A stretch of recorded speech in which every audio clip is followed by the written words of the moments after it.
Market का पंचनामे में आप सभी का स्वागत है। मैं हूं वरुण दुबे और मेरे साथ है वीरेंद्र। और वीरेंद्र, आज का ट्रेडिंग सेशन तो काफी खतरनाक था। इनफैक्ट ब्रॉडर मार्केट में जिस तरह का प्रेशर देखने मिला है वो तो काफी डराने वाला था। 10-10, 20-20%, HEG 20%, Adani power, Adani port, ADAG pack, एकदम ऐसा लग रहा था कि लोग मार्केट छोड़ के भागना चाहते हैं। इस तरह का पैनिक सिचुएशन थी कहीं ना कहीं। देखिए, आज अंतर्राष्ट्रीय संकेत उतने खराब नहीं थे। हाँ, राइट, ठीक है। और वॉल स्ट्रीट से संकेत अच्छे खासे थे, एसएनपी ऊपर था आज। लेकिन मुझे एक फियर था कि हम आज 200 डेमा को अप्रोच करेंगे, उसके नीचे जाएंगे।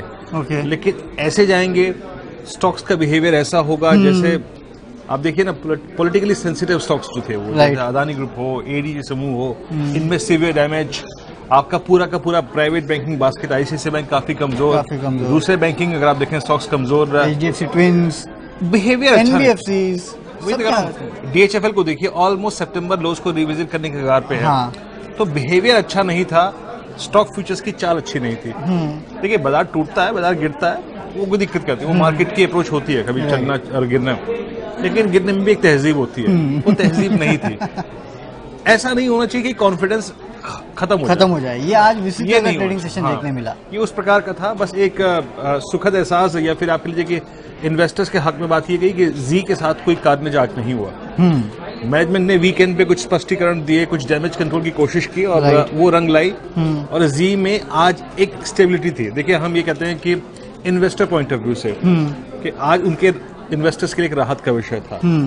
अदरवाइज अगर आप दूसरे स्टॉक्स को देखिए, आप NBFCs को देखिए, DHFL को देखिए, आप PSU बैंक बास्केट को देखिए, सबकी हालत काफी खराब थी। वो अंदाज था ना जो गिरने का, वो अच्छा नहीं था। लेवल्स निफ्टी पे टूटे, निफ्टी बैंक पे टूटे, निफ्टी 200 डेमा के नीचे सेटल हो चुका है। पॉसिबली जो नेक्स्ट लेवल हो सकता है, अगर कल अंतर्राष्ट्रीय संकेत अच्छे नहीं हुए तो वो 10530 का हो सकता है। और इवन निफ्टी बैंक, हाँ, इवन निफ्टी बैंक इस वक्त काफी पॉइज्ड है। अगले कम से कम नहीं तो 300 से 350 पॉइंट के डाउन साइड के लिए पॉसिबल। आज ही 450 पॉइंट के आसपास का डाउनरेट ऑलरेडी आ चुका है। एक्चुअली क्या है ना, निफ्टी बैंक अपने 50 डेमा को तोड़ गया, 100 डेमा को तोड़ गया। निफ्टी अपने 200 डेमा को तोड़ के कब का नीचे जा चुका है, लेकिन निफ्टी बैंक में अभी तक 200 डेमा आया भी नहीं है। तो वो एक स्कोप खोल देता है, वो एक डिफरेंशियल क्रिएट कर देता है, जिसको शायद कल ट्रेडर्स जाके प्ले करें। हालांकि इसके बारे में मैं और ज्यादा स्पष्ट आंकड़ों के साथ कल सुबह बात करूंगा। लेकिन आपके चार्ट इसको क्या बोलेंगे, तकड़ा ब्रेकडाउन आज की गिरावट को? देखिए, ब्रेकडाउन आज की गिरावट तो है ही, ब्रेकडाउन तो है ही। लेकिन इस बार निफ्टी के पास बहुत अच्छा चांस था 11,000 को वॉलेट करने का on the higher side. Okay. एक टिपिकल सिमेट्रिकल ट्रायंगल फॉर्मेशन से हम ऊपर गए, उसको काटने की पूरी कोशिश करी। इवन अगर आप देखें 10,987 का हाई लगाया, लेकिन डिलीवर नहीं कर पाए। तो इस बार का ब्रेकडाउन खल रहा है, थोड़ा सा खल रहा है। ठीक है, ब्रेकडाउन खल रहा है, कब तक खलेगा देखेंगे। सवाल जवाब का सिलसिला शुरू करते हैं। बट अगर आज तो सब जानना चाहेंगे, दीवान हाउसिंग फाइनेंस या विकास धुमाल भी लेके बैठे at the rate 200 shares 184 rupees पे।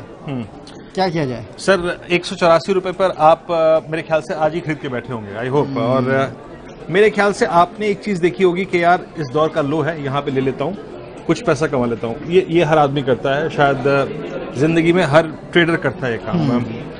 आपने किस्मत आजमाई है, लेकिन आप ये देखिए सर कि ये हायर लेवल्स पर डिलीवर नहीं कर पा रहा है। सितंबर का 172.50 का इसका लो था। सारा का सारा मोमेंटम जो है वो 240 पे जाके 248 पे जाके फिजर आउट हो गया।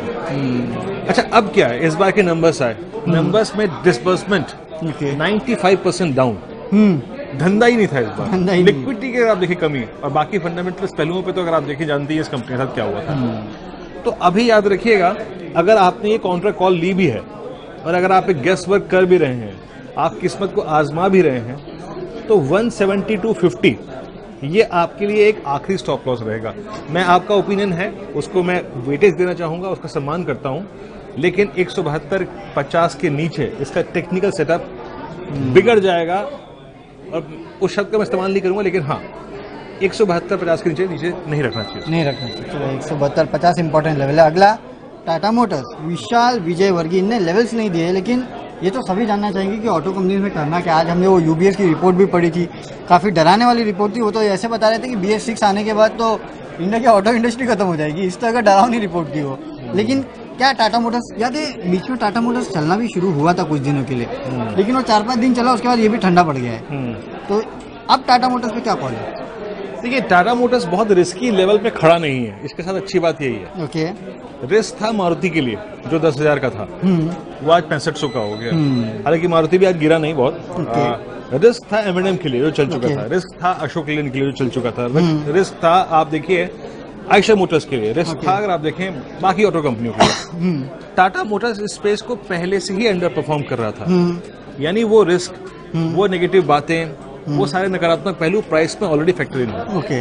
इनके पास एक इवेंट अच्छा है टाटा हैरियर का लॉन्च जो कि हो गया, हालांकि वक्त बताएगा कि उसके नंबर्स कैसे रहे, लेकिन मैं ये कहूंगा अगर ये लेके बैठे हैं तो ये वक्त गुजार सकते हैं इसमें, नो डाउट। ये सारी की सारी चीजें ऑलरेडी इनके प्राइस में हैं, सारे नेगेटिव्स ऑलरेडी है प्राइस में। आप देखिए ये गिरा आज, नो डाउट, लेकिन याद रखिए टेक्निकल्स की भी एक कहीं ना कहीं अगर आप देखें एक लिमिटेशंस होती है। अगर ये स्टॉक इस बुरे हालात में भी 150 160 को वॉलेट नहीं कर रहा है, 172 की ट्रेजेक्टरी में, तो ये मेरे को मानना पड़ेगा कि हाँ ये सारे के सारे बुरे हालात प्राइस में है, ये इस जोन को वॉलेट नहीं कर रहा। ओके, तो होल्ड कर सकते हैं, तो होल्ड कर सकते हैं इन लेवल्स पे। अच्छा, रामानुज सवाल पूछ रहे हैं, इस promoter pledge share should be a worry in Sterlite Technologies. देखिए मैं आपको बता देता हूँ, मेरे ख्याल से फ्राइडे को ही हमने इस कंपनी के मैनेजमेंट से बात की थी, आशीष ने KYC में, और इनसे यही सवाल पूछा था कि इतने प्लेज शेयर क्यों है। तो इन्होंने कहा था कि इनकी पेरेंट कंपनी है यूके की, उन्होंने जो सब्सिडीज है उनमें जो शेयर है वो प्लेज किए गए हैं। तो इसका मतलब ये है कि पेरेंट कंपनी की तरफ से ये कहीं ना कहीं अपनी सब्सिडीज में प्लेस किए गए हैं शेयर। इनके बिजनेस में कोई बहुत बड़ा प्रॉब्लम है नहीं, तो इसके लिए इनकी ये वो चिंता की बात नहीं है। एटलीस्ट प्रमोटर का तो ये कहना है, तो प्रमोटर्स इसको लेकर काफी कॉन्फिडेंस है, तो इसलिए आज से हम ये कह सकते हैं कि हाँ शायद ये इतनी बड़ी चिंता की बात नहीं है। लेकिन देखिए आजकल का समय बड़ा खराब है, जहाँ शेयर ज्यादा प्लेज है उनकी ज्यादा पिटाई हो रही है। तो अगर आप नया निवेश करना चाहते हैं तो मैं तो कहूँ थोड़े दिन रुक जाइए, इतनी घाई मत कीजिए, एक बार मार्केट को सेटल हो जाने दीजिए, उसके बाद इसमें आप चाहे तो दाव लगा सकते हैं, क्योंकि ग्रोथ स्टोरी काफी अच्छी है। और अगर आप लेके बैठे तो मेरे ख्याल से अभी बैठ जाना चाहिए, लेकिन लेवल्स पे ध्यान दे, ज्यादा गिरे तो निकल भी जाए। देखिए लेवल्स की आपने बात की ना, मैं यहाँ पे देखिए सर मैं एक चीज आपको बताऊँ, यहाँ पे फंडा क्या है। जिन कंपनियों का बहुत प्लेज्ड है और जिन कंपनियों के इस सिचुएशन को देखना कैसे चाहिए। मान लीजिए मेरा एबिटा अगर आप देखिए लगभग मान लीजिए उदाहरण के स्वरूप पे 10 करोड़ रुपए का है, और मेरा उस क्वार्टर का इंटरेस्ट बर्डन ही 11 करोड़ रुपए का है। तो ऐसी कंपनी को देखिए, और ऐसी कंपनियां स्पेशली इन दो मापदंडों पे आपने देखा, और तीसरा मापदंड ये है कि अगर उसका प्लेज शेयर भी काफी ज्यादा है तो वो रिस्क में के अंदर है। राइट। तो ऐसी कंपनी को देखिए, ऐसी कंपनियों से दूर रहिए। रही बात आपकी ये स्टरलाइट इंडस्ट्रीज की टेक्नोलॉजीज की, माफ कीजिएगा, याद रखिए सर 255 रुपए, इसके नीचे इस स्टॉक को मत रखिएगा, इसके नीचे एक्सट्रीम रिस्क है, एक्सट्रीम रिस्क है।